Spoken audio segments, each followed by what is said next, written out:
လွန်ဆန်နိုင်မီချောင်းပိတ်ချိန်လေးရဲ့ဘယ်လိုရင်ဆိုင်ရမလဲကိုရဲ့မနှက်ဖြံကိုဒီလိုချိန်မှာလွမ်းမြေရေးဆိုပြီးကိုလေးမျောနေပါမဲ့ချောင်းပွင့်ချိန်လေးစီဒူဒူနေစေမင်းရဲ့အနံ့တွေရှင်ကိုချိုးမိန်စေသောမင်းရဲ့စကားသံလေး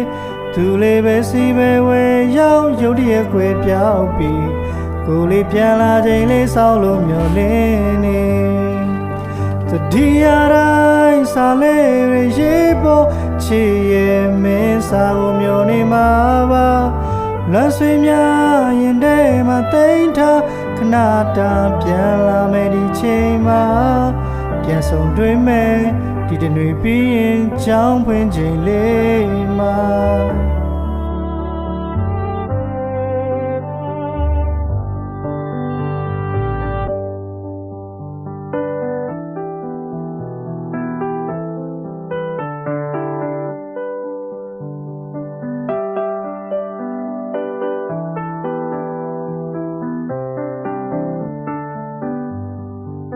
ရင်လိုချိန်ကို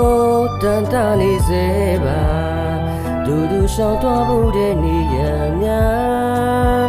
ဒူတိုင်းဘူးလေတန်တော့ခွန်လေးမှာ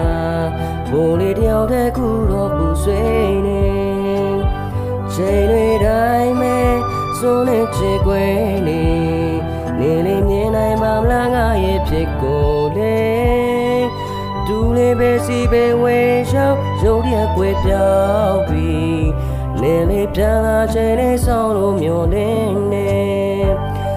တည်ရတိုင်းစာလေးတွေရှိဖို့ချီရဲ့မင်းစာကိုမျောနေမှာပါ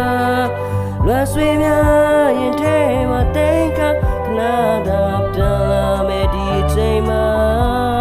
ပြန်ဆုံးတွေ့မယ်ဒီတနေ့ပြီးရင်ကြောင်းဝင်ချိန်လေးမှာ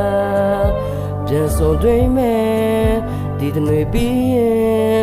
ကြောင်းဝင်ချိန်လေးပါ